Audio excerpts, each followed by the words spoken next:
पे आपका स्वागत है। आज हम स्टार्ट करने वाले हैं यूरोप में राष्ट्रवाद, जो कि क्लास 10th में चैप्टर 1 हिस्ट्री का चैप्टर 1 है। इसमें लिखा हुआ है यूरोप में राष्ट्रवाद। ये पहले देखते हैं यूरोप में राष्ट्रवाद होता क्या है। पहले ये यूरोप में राष्ट्रवाद होता क्या वो तो बाद में देखेंगे। पहले ये देखिए, यूरोप एक शब्द लिखा हुआ है।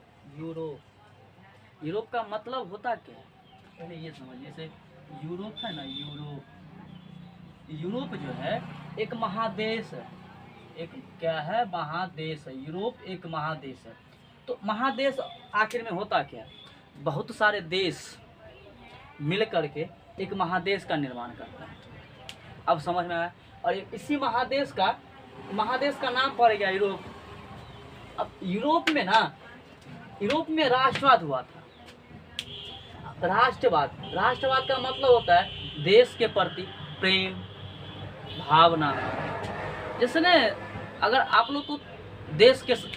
लोग के सामने कोई कुछ बोल दे देश के बारे में, तो आप लोग क्या कहिएगा? उसको खत्म कर देना। यानी देश के प्रति इतना भावना है ना, देशभक्ति जिसको कहते हैं, वही चीज़ क्या है? राष्ट्रवाद कहते हैं। यानी राष्ट्र के प्रति भावना, राष्ट्रवाद वही क्या है? देश के प्रति राष्ट्र भावना। उसके बाद ये तो समझ में आ गया, यूरोप एक महादेश है। राष्ट्रवाद है देश के प्रति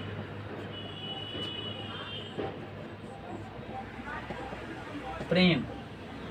देश के प्रति क्या है? राष्ट्रवाद का मतलब होगा देश के प्रति प्रेम। उसके बाद समझते हैं यूरोप में राष्ट्रवाद हुआ क्यों था। कुछ ना कुछ कारण होगा ना यूरोप में राष्ट्रवाद का। तो पहले देखते हैं इसका कारण क्या था। यूरोप में राष्ट्रवाद कारण का था। उसके बाद देखेंगे कहाँ से शुरू हुआ था। यूरोप में राष्ट्रवाद यूरोप पर ना पूरे देश पे अधिकार कर लिया था। पूरे पे जो है अधिकार किया था। अब कौन अधिकार किया था भाई? ये चलिए, ये जो है जैसे भारत को नहीं गुलाम बनाया था इंग्लैंड वाला सब, ब्रिटेन वाला सब जो है, तो वही इसको भी गुलाम बना लिया था। इसको भगा रहा था ना। तो देश से जब मान लीजिए आपको देश के प्रति प्रेम रहेगा, उसके बाद ना आप किसी को भगाइएगा देश से। मान लीजिए आपका घर है, घर में आपको कोई गुलाम बना के रखा है, क्या कीजिएगा? उसको भगाइएगा ना। जब तक आपके अपने घर के प्रति जब आपको ये नहीं फील होगा कि मेरा घर है, तब तक वो व्यक्ति आप पे गुलाम बनाएगा, आपको जो है गुलाम बना के रखेगा। जिस दिन आप जो है समझ लिए ये मेरा घर है, उस दिन जिस व्यक्ति ने आपको गुलाम बना के रखा था उसको आप लात मार के भगा दीजिएगा। तो यही चीज़ ये सब कर रहा था। इंग्लैंड वाला सबको जो है भगा रहा था, देश से निकाल रहा था। तो यह एक कारण बना जो देश से भाई भाग जाओ। अब देखते हैं शुरू कहाँ से हुआ था। यूरोप में एक देश है फ्रांस। यूरोप में एक देश है जिसका नाम है फ्रांस। फ्रांस का नाम आप भी सुने होइएगा। फ्रांस का नाम जो सुने होइएगा, उसका फ्रांस की राजधानी है पेरिस।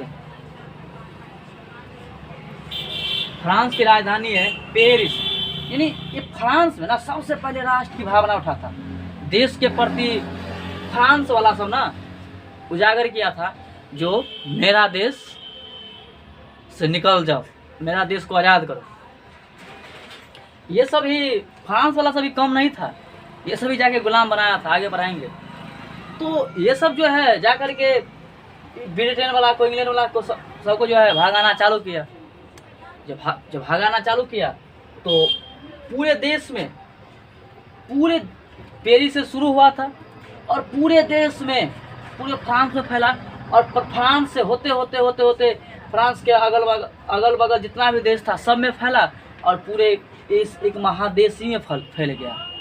जो एक महादेश था यूरोप महादेश, इस महादेश में पूरा राष्ट्रवाद की भावना फैल गया और आखिरकार सबको भागना पड़ा।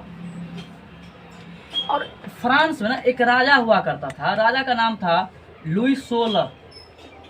लुई 16 को आप लोग 9th में नाम सुने होइएगा, बहुत नाम सुने होइएगा। ये जो राजा था ना, ये राजा इतना क्रूर शासक था जो ये अपने देश के प्रति ना, अपने देश के प्रति ये समझता था जो मेरा ये प्रॉपर्टी है, ये गरीब आदमी से टैक्स लेता था, और जो धनिक था, जो टैक्स देने में सफल इंसान था, वो उससे टैक्स नहीं लेता था। फ्रांस में तीन कैटेगरी बनाया गया था, जिसमें पहला कैटेगरी 3 कैटेगरी बनाया गया था, जिसमें नामांकन किया गया था। इसका नाम दिया था ए, इसका नाम बी, और इसमें भी सी में जो था, सी में 3 कैटेगरी बनाया गया था, फर्स्ट, सेकेंड, थर्ड। इसमें राजा महाराजा खुद हुआ करता था, जिसको जो है आप लोग पादरी के नाम से जानते होइएगा। उसके बाद ये दूसरा कैटेगरी था कुलीन वर्ग का। कुलीन वर्ग, ये कुलीन वर्ग जो था ना, ये राजा का दोस्त, महीम, रिश्तेदार, ये सभी था। उसके बाद फिर आता है ये 3 गो वर्ग, जिसमें फर्स्ट वर्ग में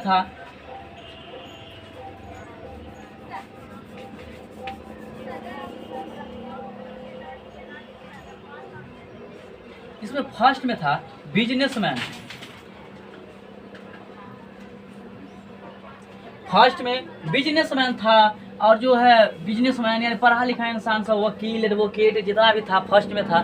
जैसे आप लोग यानी फर्स्ट में ये था ना, ये जो था यानी खुद से कमा करके खा सकता था, ऐसा ये थर्ड कैटेगरी में था।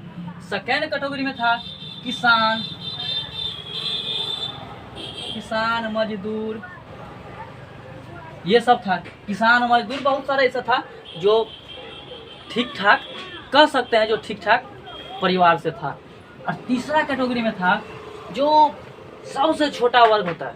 जैसे आप लोग देखते हैं, रोड पे देखते होंगे, जो ठेला लगा के बेचता है, चमार हो गया, ये सब बहुत ऐसा जो सुबह में तो खा ले लेकिन शाम के लिए सोचे, ऐसा इसमें इस कैटेगरी में रखा गया था। तो ये जो ए और बी कैटेगरी था ना, ये लुई 16 जो था फ्रांस में, लुई 16 एक राजा था, लुई 16वां फ्रांस का राजा था, जिसको बाद में फांसी पर लटका दिया गया था। वो बाद की बात है, भी पढ़ेंगे बाद में। यानी ए और बी, ये सब दोनों से ना टैक्स नहीं लिया जाता था, टैक्स जो है ना नहीं लेता था। क्यों? क्योंकि इसमें पादरी सब था, पादरी, जिसमें राजा महाराजा पादरी सब आ जाता था। दूसरा में था कुलीन वर्ग, जिसको राजा से थोड़ा नीचा, और इसका रिश्तेदार नहीं होता, दोस्त, महीम, भाई, हमर दोस्त प्रधानमंत्री है तो कुछ कह सके, वैसा ही था ये सब।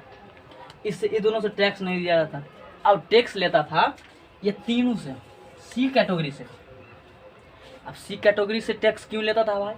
क्योंकि लगता था जो यही जो है ना, यही देश का मूल निवासी।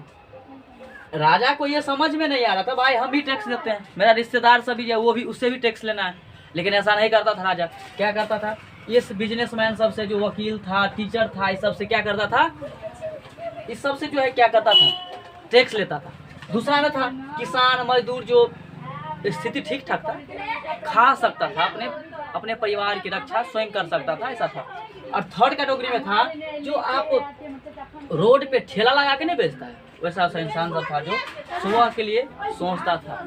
अगर मान लीजिए इतना अगर लोग भूखा भी रहेगा तो कुछ ना कुछ खा के रहेगा। मान लीजिए नून रोटी खाएगा,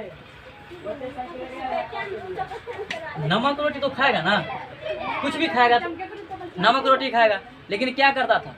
नमक पे भी टैक्स लगा के रखा था। इतना ये क्रूर शासक था, नमक पे भी टैक्स लेता था। क्या करेगा लोग? नमक तो खाएगा ना, नमक पे क्या करता था? टैक्स लगा करके रखा था। फिर बाद में ये तीनों जो है ना, ये तीनों राजा एक मीटिंग बुलाया। राजा जो है पेरिस में एक मीटिंग बुलाया, और इस मीटिंग में ना सब पहुंचा। इसमें 300 इंसान को लेता था, इसमें 300 था, और इसको मिला के 300 था। ठीक है, बताएंगे 300 क्यों है, अभी तुरंत बताते हैं। इसमें जो था ना ये तीनों कैटेगरी। राजा जो था, नहीं होता है राज घराना में, राजा के कन्या मिल गया था, कनी लहक झक, तो इसका जो है पूरा राजमहल खाली होने लगा था। तो ये जो है ना, इसका राजमहल जो राजकोष ये जो खाली होने लगा था, तो ये बुलाया भाई राजकोष खाली हो रहा है। ये जो राजकोष का जो खाली हो रहा था ना, तो ये बुलाया, एक सभा मीटिंग बुलाया। सभा में जो था सबको बुलाया, सबको इनवाइट किया। जितना ये 3 कैटेगरी था ना, इस 3 कैटेगरी तो था, इस 3 का भी 3 था। सबको बुलाया, एक सभा बैठाया। सभा में क्या किया गया, पहला में रखा गया कौन, ए यानी राजा महाराजा जो आएगा सो। दूसरा में रखा गया जो इसके रिश्तेदार सब है, फलना चिलाना ढकना, वो सब था। अब कहिएगा सर इसका जगह कहाँ दिया गया, इसका जगह था ना, ये खड़ा होकर के देखेगा चारों साइड। इस साइड कुछ इंसान देखेगा खड़ा होकर के, कुछ इंसान इस साइड खड़ा होकर के देखेगा। देखिए रियल में अर्थव्यवस्था देश का कौन चला रहा है, यही तीनों ना, टैक्स यही तीनों दे रहा है, टैक्स तो यही तीनों पेड कर रहा है। लेकिन इसके लिए इस पूरे सभा में बैठने के लिए कुर्सी तक नहीं लगाया गया था, ऐसा था।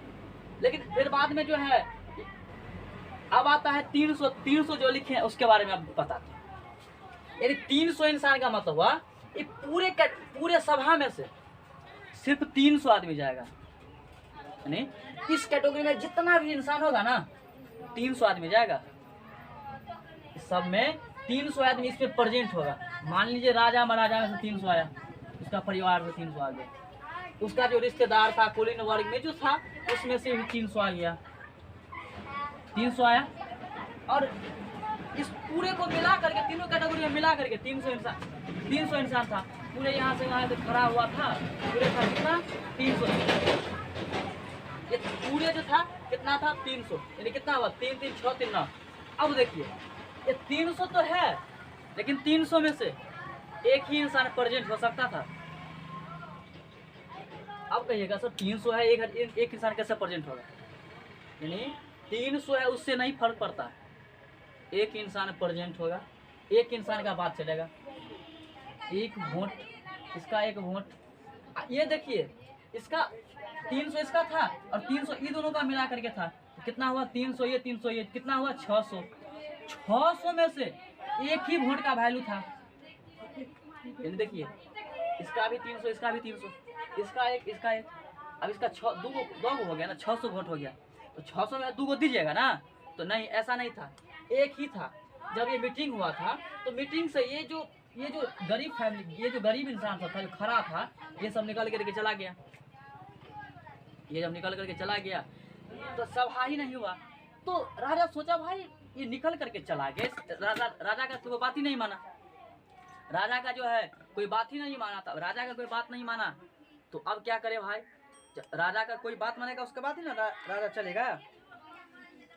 राजा का जो है कोई बात नहीं माना, तो अब राजा का बात नहीं माना तो चला गया सब। अब ये सब जो गया, ये सब जा करके एक प्रतिज्ञा लिया, जो हम देश को जो आज़ाद करेंगे। अब इससे तो कोई गुलाम नहीं बनाया था, तो किससे गुलाम था, खुद से ही गुलाम था ये। राजा महाराजा खुद इसको ही नहीं गुलाम बना के रखा था, क्योंकि इस दोनों से जो है टैक्स नहीं देगा देश चलाने के लिए, लेकिन इस सब से तो लेगा। तो हुआ ना, गुलाम तो बना था ना। तो इसीलिए इस सब को जो है ये सब चला गया। फिर शपथ लिया हम जो है देश को आज़ाद करेंगे। तो फिर बाद में जा कर के संविधान लिखा गया। संविधान के लिए आगे वीडियो फिर कल बनाया।